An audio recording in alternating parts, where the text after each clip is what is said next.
Welcome. Thank you for joining us on the Mira podcast. In each of our episodes, we'll be talking with one of our current or former fellows to learn a little bit more about their work, their early inspiration, some recent wins in their project, and maybe hear just a little about where they're headed next. All right. Well, welcome everyone to the Mira Fellowship podcast, where we get a chance to get to know our fellows a little more deeply and check in with their progress on their projects. Today we have Sudarshan from our 2023 cohort. Welcome, Sudarshan. Let's start off with your name and a little bit about your project. Just get us started here. Remind us who you are. Yeah, thank you for having me here, Kai, and hello to everyone watching the podcast. My name is Sudarshan Mahajan from India, and I happen to know about the fellowship through another fellow, and she was responsible for connecting me and Kai. This is Lynn that I'm speaking about, and I've been very grateful to Lynn and to the entire Mira community for helping me in my project, which I could talk about in a bit. Yeah, tell me. Just give us like a 2 sentence. Like we'll talk much more about it, but give me like a 2 sentence so that people know roughly where you're at. Sure. So I run something called Tiny Mike's Story. It was earlier called Tiny Monkey Stage. And what it is essentially a community to help children become more confident. And the way we do that is to use regular public speaking and storytelling. Every weekend, communities use our curriculum, our event format to host fun open mic events where kids come and share original stories from their lives. They talk about what they see, they talk about what they feel, and as they regularly speak in front of an audience, they not only become more confident, but they become more creative and they become more emotionally intelligent. So, our hope, goal, mission is to help every child in the world find supportive communities that helps them become confident, creative, and emotionally intelligent. Awesome. Very cool. So tell me a little bit about where you are right now. Just paint a picture for us, sort of your surroundings and what the day is like. Sure. So where I am right now physically is in my office space, working to edit the final piece of our curriculum, an online course actually that we are building for parents around the world. We're calling it the Confident Child Blueprint. By the time this goes out, I don't actually know what the timeline is, but by the time this goes out, hopefully you will be able to see it at confidentchildblueprint.com. And what it is essentially everything that I know, everything that I've learned teaching and learning from kids over the past 10 plus years on how do we teach a child to be more confident, how can we create an environment for a child to become genuinely better at speaking, storytelling, and being okay with who they are. This course is for parents, but the interesting part is a big part of the course is taught by kids from our program. So that part is for the kids as well. And I think it's come out really well. I'm in the final stages of editing it, and it should be out in a week. Let's talk a little bit about background. I asked you to bring some kind of an object. Tell Mhm. me a little bit what you brought and what you're going to share with us here. So what I have is the first badge of Tiny Mike Story. This is from the time that it was still called Tiny Monkey Stage. This is the current badge, and there's a bit of a story to this. So Tiny Mike Story originally started as Tiny Monkey Stage. Now in India, if a child is acting out in the local language, the parent will say, "Stop being a monkey." And what we thought of that is that could be a good name, right? Allowing a child to be weird or to accept and appreciate and celebrate all aspects of a child and every space that their creativity goes into. That's why Tiny Monkey Stage. And at Mm-hmm. that time, what we thought of was, hey, in scouts, they used to give us small badges, and I used to get really excited by that. And I saw those kind of badges in different spaces as well. Even in New York, when I was there, Kai, you and I went for this, I think, smoothie, and they had like a token Yeah, system, yeah, right? So I realized that whether it's kids or adults, everybody gets excited by these kind of tokens that you get. And yeah. Right. harking back to my own experience with the Scouts and Guides program, I thought, hey, it'd be so cool if we actually gave a badge to a child. In a lot of the games, they get virtual badges, and I used to see kids loving that as well. So we Mm-hmm. thought we'd give like a physical badge. So this actually says, it says first time at Tiny Monkey Stage. So the first time you came and spoke at Tiny Monkey Stage, at that time in Tiny Mike Story now, you'd get this badge. And then the colors are essentially different tracks. Like in a video game, there are different levels that you complete. Mm-hmm. We envisioned that the entire program would be divided as a game in different levels. And every time a child spoke, they would complete one milestone in a journey that they were on. Mm-hmm. So the first journey was the green track, for which we developed this workbook. And every time the child spoke, they would finish different milestones. And after every journey, at the end of the green track, they would get the yellow book and a yellow badge. So as you kind of progressed down and spoke more and more at the open Mm-hmm. mics that we hosted, you'd get different kinds of badges. And the kids really seem to like it. So most of the kids actually wear these badges. We've got some special badges. We had the 100th event where we printed like limited edition badges as well. So all the kids who were at that time, they still wear those badges. They wear them in different Really? spaces. So yeah, it's actually pretty cool. So that's what I have around me. This is the OG batch. And what's the badge today? What? It's a different badge. Is it you also have Yeah, that? Or? because we changed Oh, the okay. name. Because we changed the Right. name and the logo is just this Tiny Mike Story. I'm open to ideas, by the way. I would love to like play around with this. We changed from Tiny Monkey Stage because as I traveled, I got to know that monkey has racial connotations in some parts of the world, Mm-hmm. and we made it into Tiny Mike Story. And the logo now is actually a small little mic, which is sort of like a bird character. And the idea is that we can animate it and make different kinds of things with it over time. So I haven't yet thought of that. I just feel like somebody more creative than I am will come and join us and give us ideas on how to make them. That's good. No, you gotta believe that more creative and talented people will show up. It's the only way to move forward. Yeah. Um, so let's go back. Let's tell me if something comes to mind, one memory from childhood that sort of informed what you're building. Um, is there anything that comes to mind? Hmm. Uh, I don't know how far back I should go. The one story that I've told often and I'll repeat is when I was about 12 years of age, I'd moved from a small town to Pune, which is a bigger city in India. And this is the story of most kids who come from smaller towns and move to a bigger city, especially in Uh-huh. India. Because you move to a bigger city, you feel everybody else has so much more exposure to the world than you have. They feel Right. everybody else is so much more confident than you are, and that's what I thought as well. Everybody spoke better than I did, and I thought because they spoke better, they were better. And at that time, teachers of mine really noticed it and helped me overcome all my insecurities step by step. And that played a massive role in what I ended up doing. So even before Tiny Mm-hmm. Mike Story, before Tiny Monkey Stage, I'd been teaching different programs in public schools, in private schools, but in education.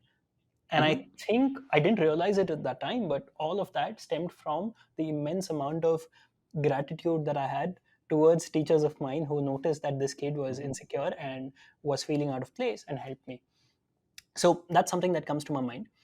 In the small town that I was in, I I was actually always in the school dancing troupe and stuff. I used to dance on stage and do Okay. all of these different things. Yeah. Yeah.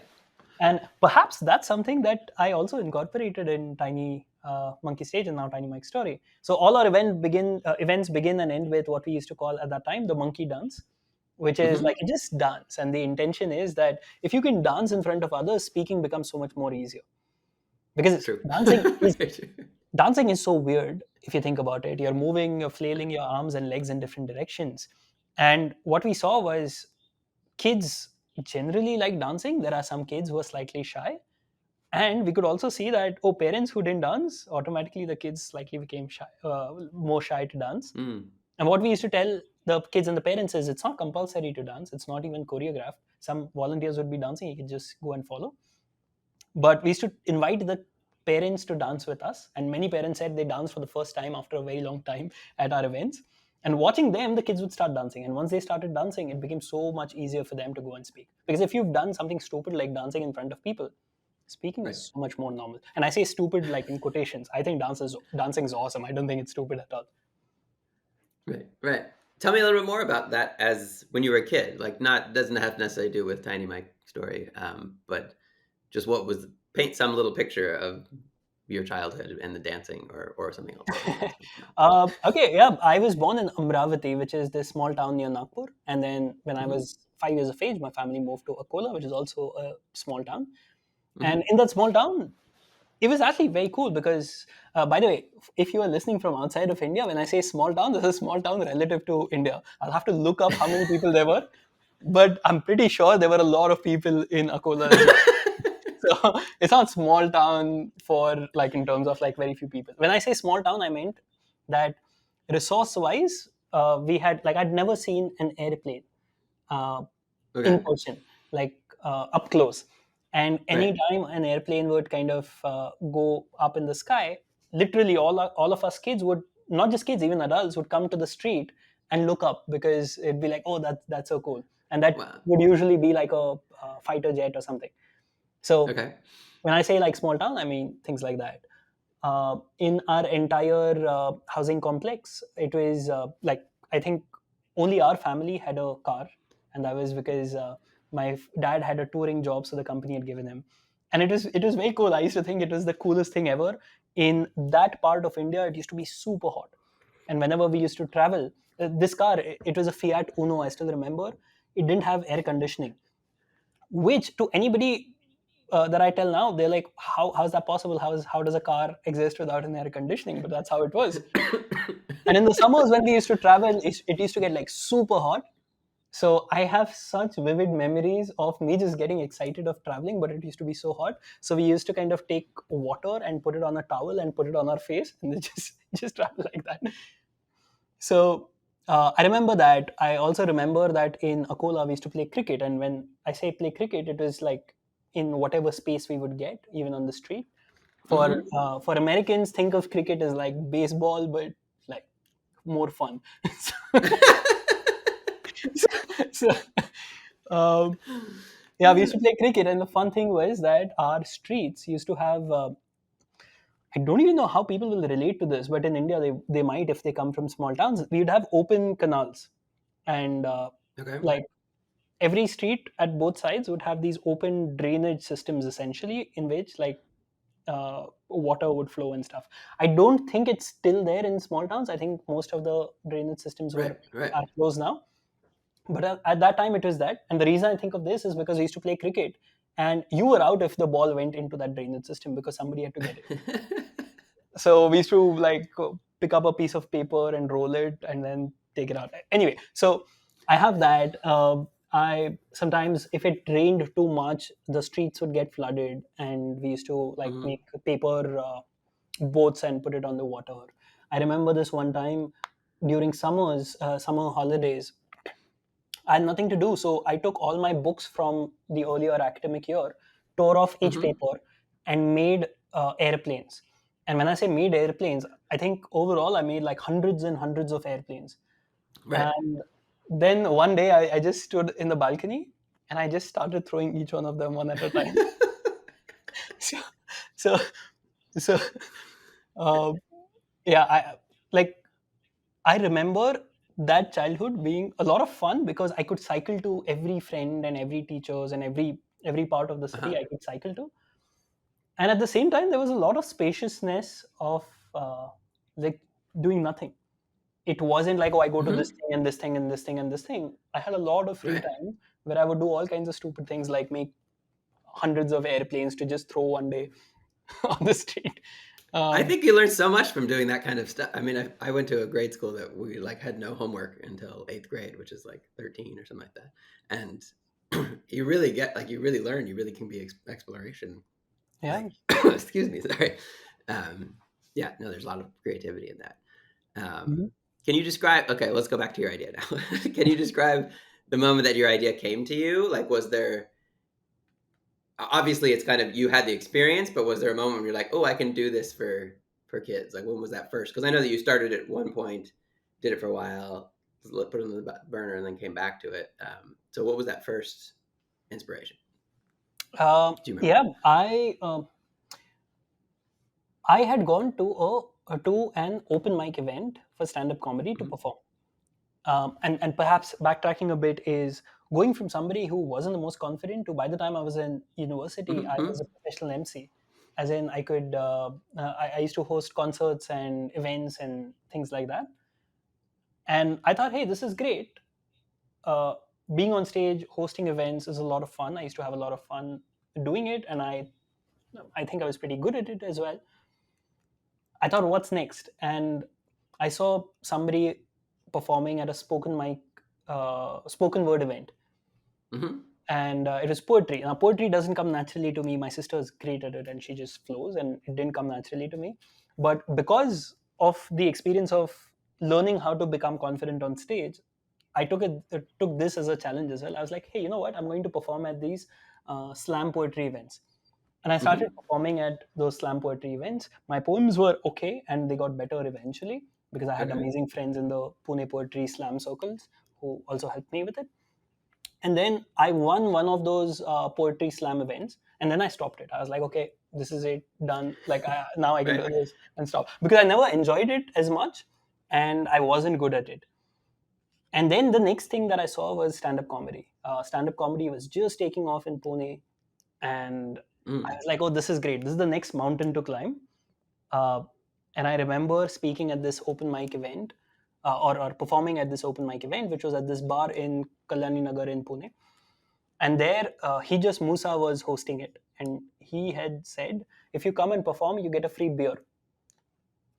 And I was anyway thinking of how to like take I'm actually again I'll have to backtrack a little bit. All of this Mm-hmm. while I was also teaching kids how to speak, and that was because of a lot of different reasons. I was anyway teaching in schools and stuff. I was running different educational programs. I started teaching Mm-hmm. English in a public school, and I realized that for a lot of kids, it's not just about speaking in English, it's about being confident and speaking in whatever language they can. Because if you can confidently speak in any language, that's more important than speaking in English. And then I realized a lot of other challenges that happened. So I ran different kinds of projects over the years. And Mm-hmm. in the meanwhile, I was trying to run a different startup that wasn't working. So I was doing all kinds of odd things in the middle. I was a dance trainer for a while. I used to write research articles for a different company for a little while. I used to anchor all kinds of events from birthday parties to concerts, and I used to teach English at home. So I used to take English classes, and Mm-hmm. then I thought, oh, a good way to kind of make money would be because I was anyway teaching in schools and I was doing that for free. I knew that I could teach kids and kids would have a lot of fun. So I printed these posters on help your child become a better speaker, and I put the Home Alone kid on it, and I printed that at an early morning. I would go and like put it in the newspapers, Mm-hmm. and in all of this, I think after doing this for quite some time, I used to go to like societies, housing societies in India, and wait for the guard early morning to go to the washroom, and I would run in and then put all of those things in the post boxes of every person, hoping that like people will see it and then come for my Uh-huh. class and stuff. So anyway, I would do that. They'd call, I'd say all of this, and then eventually, I think 5 or 6 people came. That's it. And Okay.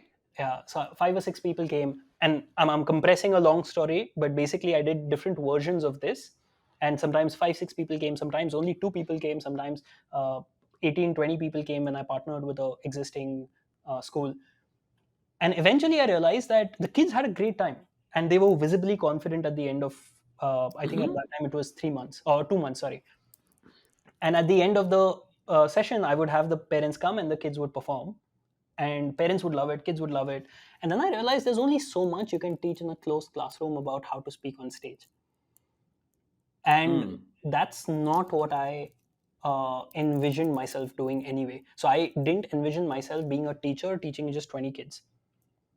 Right. And I thought that a big part of what I taught was in a way independent of me.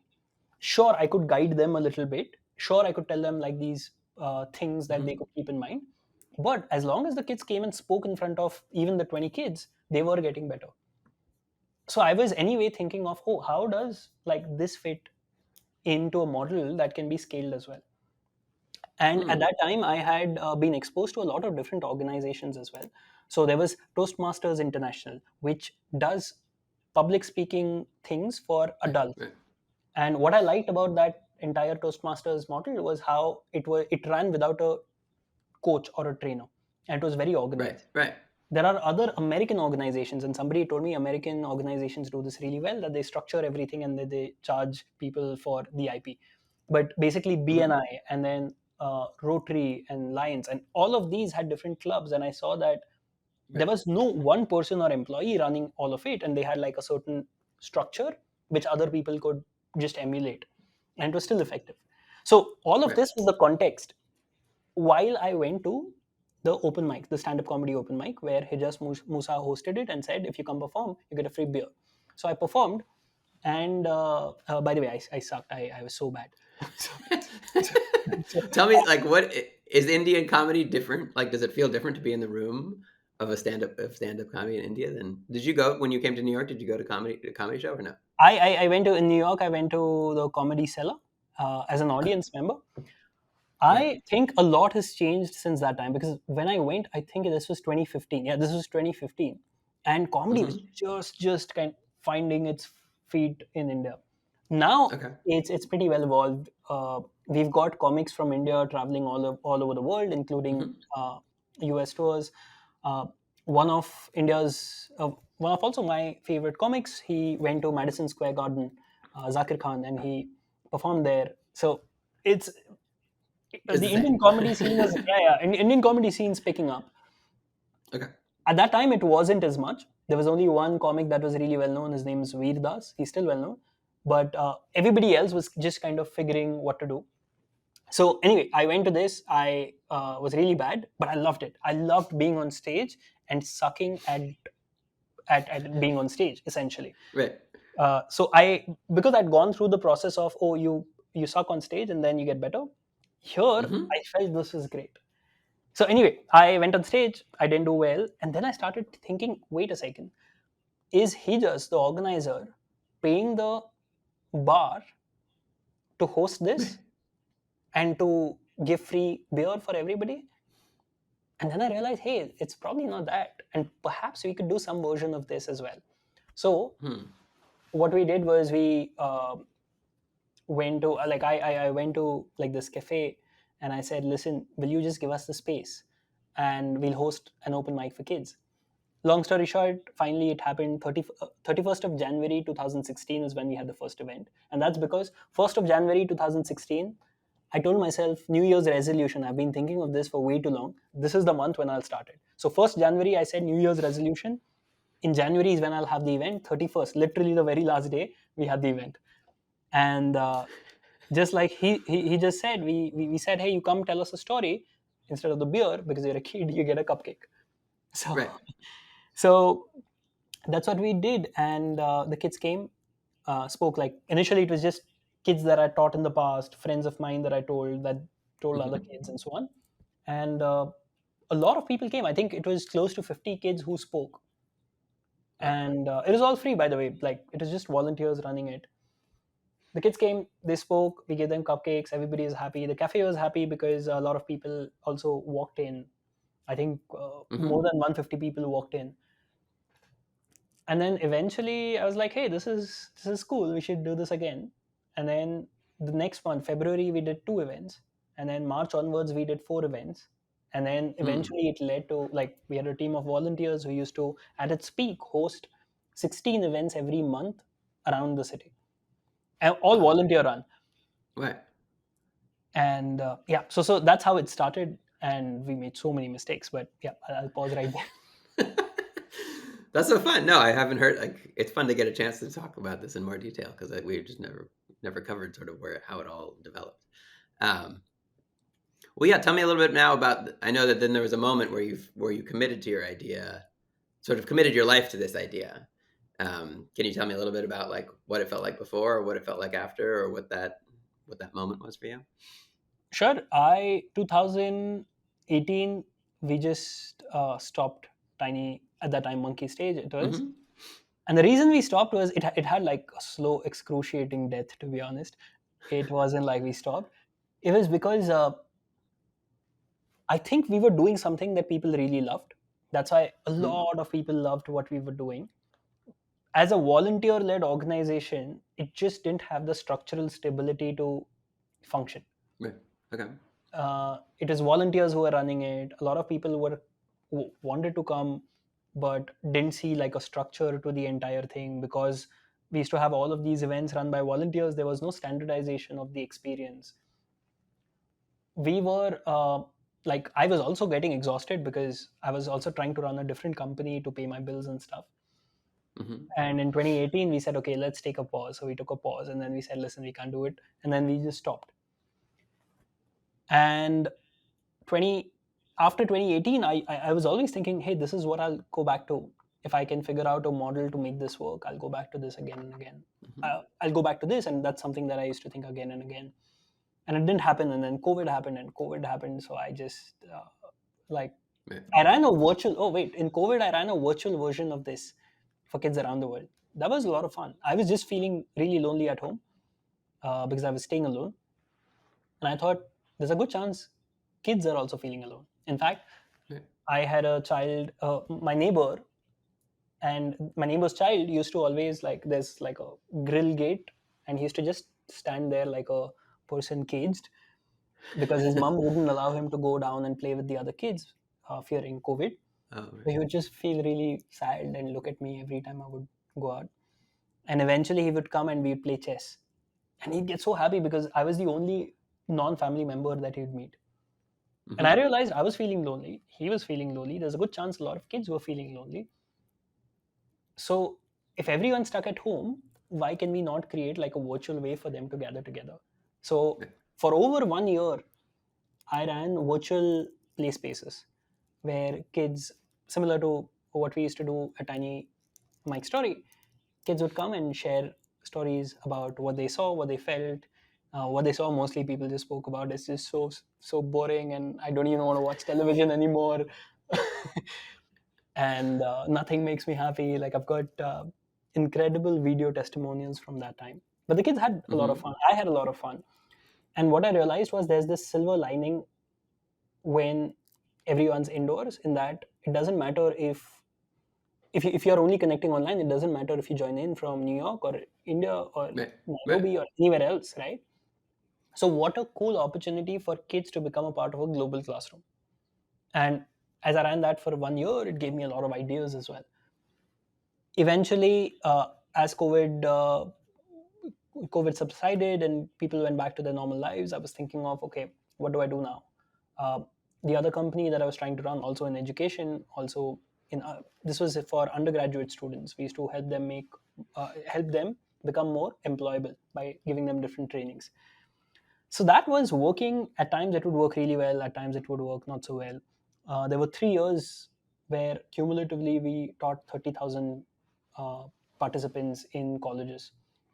So that was very nice, but it, like, I always felt like that wasn't something unique and meaningful, in that if I didn't do it, there were 100 other companies that did the exact same things. Mm-hmm. So what I was doing here at Tiny Mike Story made me feel like, oh, this was something really special. And then 20 2022, I um, I really thought about what do I do with my life.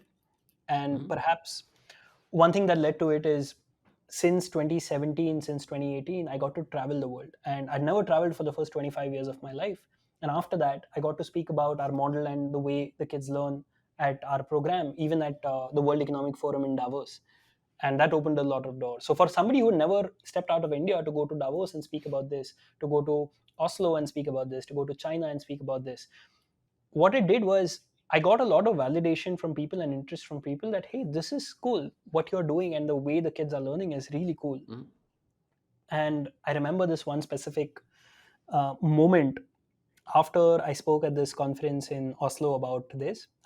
This lady came up to me at this party later and said, "Hey, I loved what you spoke about yesterday. What's your next step?" And I said, "Oh, I'm saving up money to, like, figure how to build this into a company or build this into something." Mm-hmm. And she said, "How much of money?" So I did like a quick back of the envelope calculation. I didn't really know how much I would take. And then I converted it into US dollars, and I said about $20,000. And she started laughing. She said that that coffee machine costs more than this. This party for 50 people costs twice as much. Why Right. are you not working on your dream? If all you need is $20,000, ask anyone to empty their left pocket and more money will fall out. Hmm. And I think that was the first time I realized, and it took like for the realization to really sit took longer, but it was the first time I started realizing that money means different things in different places. And for the Right. longest time, I used to think that, oh, this is my dream, but for that, like these are my resources. So if this is my resource, these are my resources. This is the dream I can dream. If I have to dream a bigger Hmm. dream, I need to first kind of increase my resources. Big. Right. And that was when I started thinking, you know what? What's the biggest dream that I can dream? And the resources I'll find a way to make happen. Right. So that's the kind of context. Uh, and 2022, I was thinking, okay, what's the most meaningful thing I could do with my life? There's very few kids who grow up in the towns that I did who are playing cricket in those streets and are making paper planes and throwing it off the balcony, who get to go to Davos and speak at Right. the World Economic Forum and travel the world and have all of these incredible privileges. So, if I've had this incredible privilege of seeing the world and knowing what's possible, what a shame if I don't act on the big dream that I have. So, Yeah. No. I just to highlight that, I think that what you're saying there is so true, and I think it from from talking to people who come through the fellowship or people who want to join the fellowship. Um, I think thinking that way is not natural, but could be more natural and would be great if it was, where it says, "Well, how big is your dream?" And then the money will come to it. And if you can just describe that dream in a way that is exciting and people can feel they can join it, and it's like you make it real, then the money makes it real. And I think so often we sort of do it the other way, where it's if you give me the money, then it will be real. And then the money just has all this power and gets scared and doesn't know, like, well, should I make this real or not? I haven't really thought about it. Like, you're the person who's thought about it, you're the person who can paint the picture, and the money doesn't, like, people don't know what to do with their money. I mean, there are people who struggling for money, and then there are people who have a lot of money, and the people with a lot of money often don't know what to do with their money. So if you come along and say this is a vision, it's amazing. Yeah, no, it's so cool that you got that opportunity and that like clicked in Oslo. yeah, and like specifically to this, there's this really close friend of mine called Stephanie Cox, uh, Hmm. and she had like when I was talking about this, she said, you know what? Usually, money and saying that, oh, I don't have enough resources is an excuse for you to not think about other problems. And she said Right. another friend of hers called Harald had done this with her. So she opened her purse and gave me like a $1 million note, like it's a fake note, but $1 million Uh-huh. note, and said, okay, now you have $1 million. What's your next step? Right. And then I was like, I don't know this. So she said, you know what this is a lot of times, yes, resources are important, money is important, but telling yourself that, oh, I don't have the resources is a convenient excuse to not think about all the other things you can do. So, Right. Well, and hers, that once you know what you want that to do, like people don't want to spend money on something that they don't get or don't understand or don't know what's going to happen. But as soon as you do, if you pretend that you have it and you say, "Well, this is what I'm going to do with it," yeah, I've been so impressed or so stunned, I guess, by how many people I know where it's like they're either fighting against that, like, "Well, there's not quite enough. I'm waiting for this. I'm waiting for this," and then the people who just say, "Hey, give me this and this will happen," and sometimes they're wrong, and that's fine. You can fail, but yeah, you don't get. No one wants to give you money if they don't know what you're going to do with it, and they don't yeah, feel it. Like, yeah, yeah. So, sorry. with all of this context, in October of 2022, I decided that I needed to go for like I went for Vipassana, which is this 10-day silent meditation. Oh, great. Uh, it's present all over the world. So if you just search for Vipassana online, you'll be able to see it. It's basically 10 days intense meditation. They take away your phone, no writing, no speaking. You can't speak to anybody, no mobile phones, nothing else. And the intention is to just sit with your own self and own thoughts and meditate every day. And there's some kind of guidance that they give as well. I loved it. I thought it was so incredible because everything that I was trying to avoid thinking of came to the fore. I followed that 10 Mm. days of Vipassana with, I went to the Zen monastery called Bodhi Zendo in India. And I sat there for 2 weeks. And then I went to a yoga ashram in south of India and I sat there for 2 weeks. And all of this over a period of a month to really sit with everything that would come with if I decided to like build this, because I think that was always in the back of my mind. If I Hmm. decided to build this, could I live with everything that came with it? And as I was doing that, a lot of different things came to me. Even this experience that I spoke to you about in Oslo, when the lady said, just do Mm-hmm. it, like, whatever. And I was like, okay, uh, if I just do this full time, how much of runway will I have till my savings run out? Mm-hmm. And I looked at it and I said, you know what, I have a very simple lifestyle, I don't need much. And from my earlier things, I had saved a lot of money for me, so I could easily go 1.5 year or up to 2 years just from my personal savings. Mm-hmm. And then I decided, like, if I do something full tilt for 2 years, if I do something that I know works, that I know there is an obvious need for 2 years, there's no way I won't make it happen. And Mm-hmm. what I also thought of was, if in these 2 years I find a way to kind of extend this runway from 2 years to more Right. time, then this is great. So I thought of that. Then I thought of, could I see myself doing this for the rest of my life? Is this a big enough mission, big enough endeavor that I could dedicate the rest of my life to? And would I be happy with that? I asked myself, would I be able to live with all the things that I will have to probably give up if I had to do this? Um, Mm-hmm. as you grow older, there are other career pathways, right? You get a good job, you like get a Right. nice house and this and that. Would I be okay with not doing any of that? Mm. There was this path that would have led me to working outside of India, great money, all of those. Am I okay with Mm-hmm. not doing that?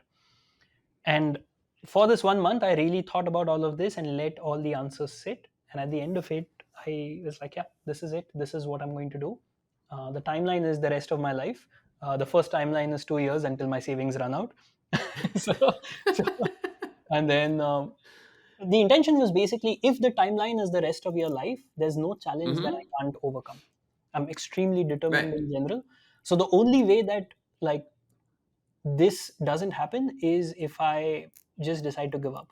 And as long as I don't Right. do that, I think there's no challenge that I can't overcome. So I came back. I told my mom, dad. I said, okay, this is what I'm going to start. And then October, November, I started posting videos on Instagram saying, because I had, like, all the volunteers had now by now graduated, gone to different parts of the Right. world. Some got married. Everyone was in different spaces. So I just put up videos online saying that, hey, you know what, I'm starting this. And Mm-hmm. if you're a good writer, editor, I just put all kinds of categories. Just write me a message. Like, anybody who can help, just send me a message, and then I need help. So yeah, and then January of 2023, I started again. First weekend Mm-hmm. of January was the first event, and I was so concerned nobody would come, because this time I didn't have a big volunteer team and all of those things. Right. Still, enough number of people came, and then we did it again. And this time we also made sure that we documented everything really well, and we focused on online storytelling around our project as well. So yeah, that's how it started. I realize every time you ask me a question, I go on a really long tangent. No, Earlier, no, it's great. I think that's the as, whole. That's the whole as a point. as a kid, I was nervous and I wouldn't like speak as much. Now that I can, I like people have to tell me, listen, stop, This is what it looks like. yeah, Confident children all over stop, the stop. world just talking and talking and talking. No, no, it's great. I love hearing the bits that I haven't heard before, or sort of the more detail filling in certain places. It's really nice to just get a sense of how much this has been a part of your life. Like I think I didn't realize you were teaching these classes, years ago to people. Like it's that transition to sort of confident child who can speak in front of people, and then comedy and all the sorts of things is like it's been a theme the whole time. Mhm. This is not just it's not just an idea. It's a I don't know. It's important to you. um, well, yeah. I guess at this point, let's just tell me a little bit about sort of the project at this point, and like what things will look like if it's successful to the degree, or maybe there's a couple of different waypoints along the way. But like, give me a little bit of that vision, um, and then we can Yeah. talk a little about the progress now. So what I thought of this time was, I had to, like, work on one category at a time to build this like a Mm-hmm. proper business, Mm-hmm. like a proper social enterprise. Instead of running 16 events in 16 parts of the city, run by volunteers, could we just run one cohort and understand everything about how a child learns, what the child's learning journey is like, what the parents' journey is like, what are the things involved in running one successful events, and can we kind of structure each one of them so that it works independently of me or of anybody else. So Mm-hmm. for 1 year, that's what I did. I, in a way, fine tuned the learning journey of every child, structured it, systematized it. Structured it, systematized it. I think we are at a stage now where we are still not completely where we should be, but like there are TEDx curators around the world will be able to take our curriculum, take our event format, and take our feedback frameworks that we've developed to help a child get better and start their own tiny mic story anywhere in the world. Mm-hmm. And I think I'm very excited for testing that now, because we've tested this one in a pilot here in Pune. If we can test this in New York, if we can test this in Paris, if we can test this in Nigeria, we learn a lot about how this changes contextually in different spaces. So Mm-hmm. that's something that we want to test next as well. Okay. Uh, Something else that we've done is, because we decided to story tell around what the kids are sharing at these events. What's cool is a lot of people have discovered us online. I used to feel this from the very first event. There were people who would get to know about our events and just come to watch the kids perform because they would be amazing and hilarious, and the stories would be great. And I would always feel, if only more people saw what the kids spoke about, it'd be so cool. Yeah. So when we restarted it this time, I said, oh, we're going to record every single child. So we put resources towards it to do high quality video audio recording of a child telling the story, and then we edited that to put it up online. And some of those videos have gotten millions of views. A lot of people have seen it. For me, the views and how many people have seen it are empty metrics. But what is the signal here is the fact that we we started getting hundreds of messages from parents saying, hey, this is so cool. Do you have something like this in Bangalore? Do you have something like this in Mumbai? Do you have something like this in Germany somewhere? Mm-hmm. Do you have something like this in New York? Do you have something online? So what this validated for me was that, oh, even without seeing how our program works, just by seeing the end output of a child speaking on stage and telling a story from their life, Mm-hmm. people are recognizing that, oh, this is great, and I want my child, oh, I want something like this for my child. So people are recognizing that this is a problem that I want solved for my child. Mm-hmm. And all of those messages essentially gave me the signal that, okay, the problem that we are solving is worldwide, is acute, and is obvious for parents. When a parent sees a child speaking this confidently, they immediately make all the associations without me having to tell them that, oh, yes, it's important for Yeah. my child to speak well. Oh, if there's a program like this that allows a child to speak as well as this child is speaking, if there's a program that allows a child to tell stories about their lives, about what they see, what they feel, I would want this for my child. I can see the value. So I don't have to like sell that to them. Right. So what it validated was that the problem we are solving is true, is obvious for parents, and is universal. What the last 1 year also validated was that our solution works really well for every single child that has been a part of this Mm-hmm. program. Uh, it's visible the change that the child goes through because we record Mm-hmm. everything. We can see that, and because it's visible that the child goes through this change, we know our solution works. The kids and parents love what we've built, so the kids want to keep coming again and again and again. Now we're also trying to see if we can get some scientific research done on this. We Right. know visually that a child becomes more confident, but if there is some scientific data to back that up, scientific research to back that up, that'll also work. So we're trying to see if we can make that happen. So our problem is acute. The problem we're solving is true. Our solution works. These are things we validated. The next Right. step is to test whether this can work in different parts of the world. So that's where the program is right now. There's one part of this that I'm especially excited about, and I'm especially excited about because I feel like that'll get us the revenue to further Mm-hmm. do different things that Right. we Right. want to. when we started getting hundreds of messages from people saying that, hey, this is cool, we want this for our child, people literally wrote, do you have something online that I can send my child to? And I realized, oh, there's something obvious here. If hundreds of people are saying, hey, we want this, which you have, and we have something that works, is there a way I can package what we have to make it available for them? So there's value for everybody who's getting it, and we can get something in return for that value. And that becomes the resource that can drive everything else. So that led to a pretty belated understanding and realization of, hey, you know what? We could just compress everything that we know and put it as a virtual course, Right. followed Right. by a virtual membership for kids around the world. So what happened in COVID? Essentially that, but Right. like that 1 year taught me that, oh, the value is that kids around the world become a part of a global creativity classroom. So we do some version of that for kids around the world, and then Mm-hmm. complement that with individual curators running this in different spaces. So in-person events where curators run these open mic events, complemented by a global creativity Right. classroom, backed by the curriculum that we've developed, the course that we've developed, which I have shot along with kids from our program Right. who've also shot that. So that's where we are, and that course will be launched hopefully in a week by the time this So goes what out. are you right? So what are you most proud of at this moment? Just like something short. Uh, I think I am really proud of the fact that multiple kids and parents uh, almost think of what we've built as their own.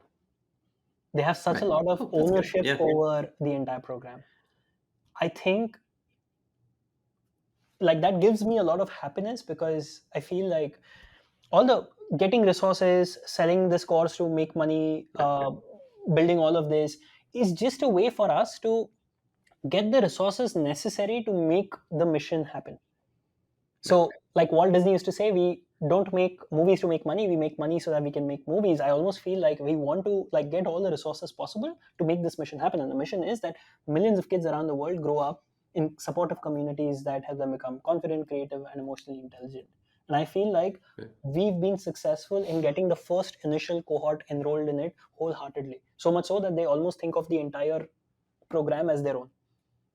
Like Right. literally No, I the love kids that. the Yeah. kids say that the kids say that, oh, like when we grow to this, so they always say when we like when so I Right. think that's really cool. That's something I'm proud of. No, that's wonderful. That I think that anything that people are starting, like to be able to get people joining it who feel it's theirs, is like such a big moment. That's really cool. What's difficult at this moment? Mm, I do think it is difficult to work without a lot of resources, and I don't just mean money, I also mean Hmm. in terms of talent and in terms of people to work on this. I'm a solo founder, so sometimes I have to be just reliant on my internal motivation to kind of go through every single Hmm. journey. I would love to draw more interesting, talented individuals, creative individuals, mission oriented, value aligned individuals to work on this with me.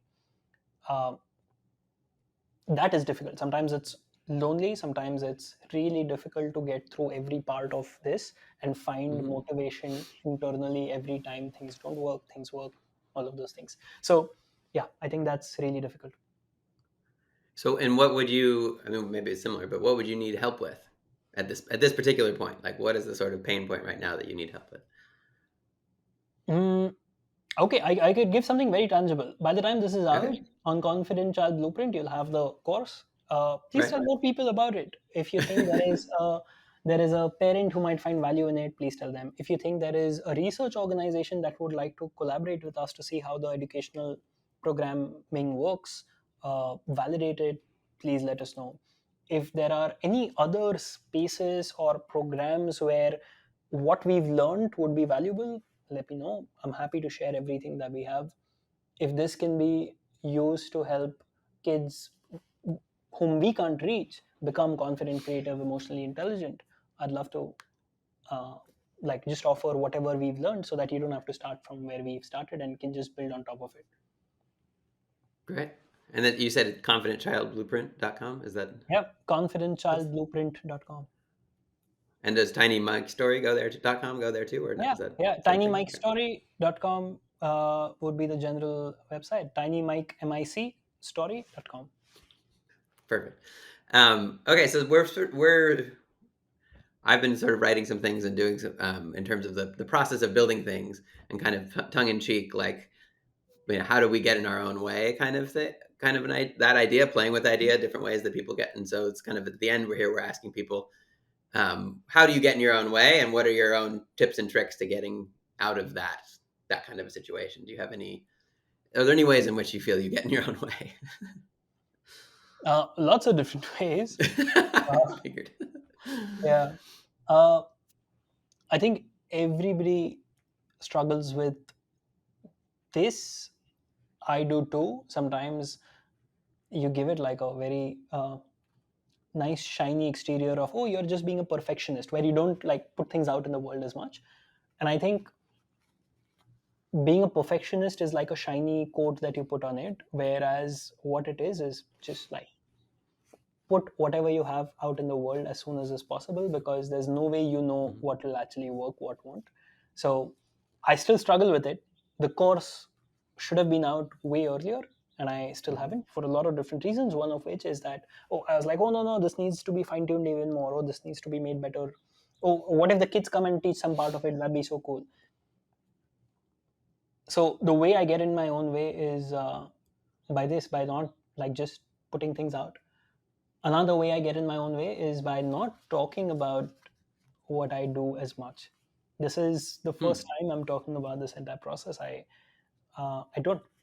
don't talk about what I've done. I don't talk about the program Oh as yeah, much. yeah, And yeah, I think that can change and will change. yeah. I think that's such a good thing for people to remember. I think there's something about wanting to keep it. I mean, perfectionism or whatever it is, where we keep it inside until it's like good and represents us to the world, and then it makes us feel more alone because we're not doing it with other people.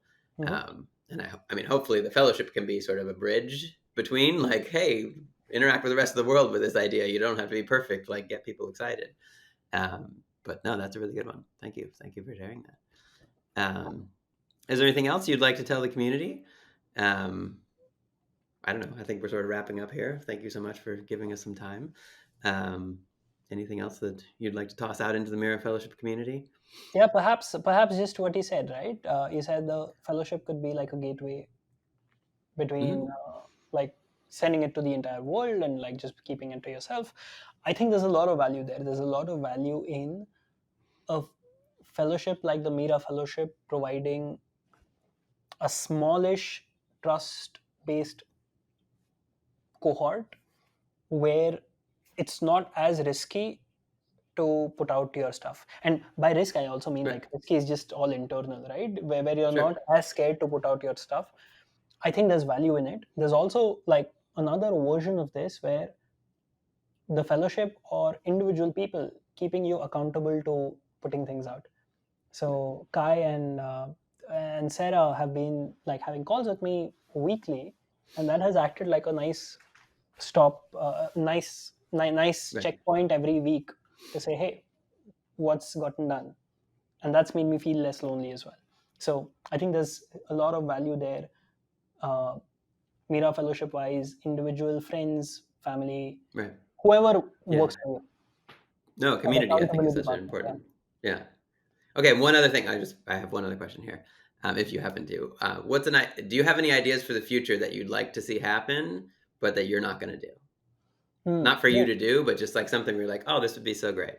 Solving for loneliness. I feel there is going to be increasing amount of people who will feel lonely Hmm. and devoid of uh, genuine connections, which would be such a shame because more and more we're going to become like a hyper connected society.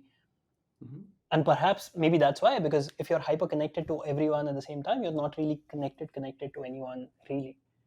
So what does that look like, solving for that kind of loneliness? Could we have uh, perhaps for seniors regular spaces where they connect, perhaps intergenerational, Hmm. where people from different age groups meet.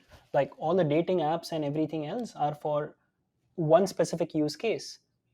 But there's a version of, let's say, that kind of Right. connection Right. that can happen, which is trust based, which is not romantic at all. It's just around genuine human connection. I feel like that's something that can be solved, and I mean should be solved for sure. Otherwise, that's going to be a definitely a big Totally. problem No, for. that's a good one. Yeah. Wow. Okay. Well, thank you so much. I know it's getting late there. I want to let you get to sleep. But thank you so much for being on our little podcast here and sharing a Yeah, little more about your project. yeah. Thank you so much for having me, Kai. Um, yeah. Absolutely.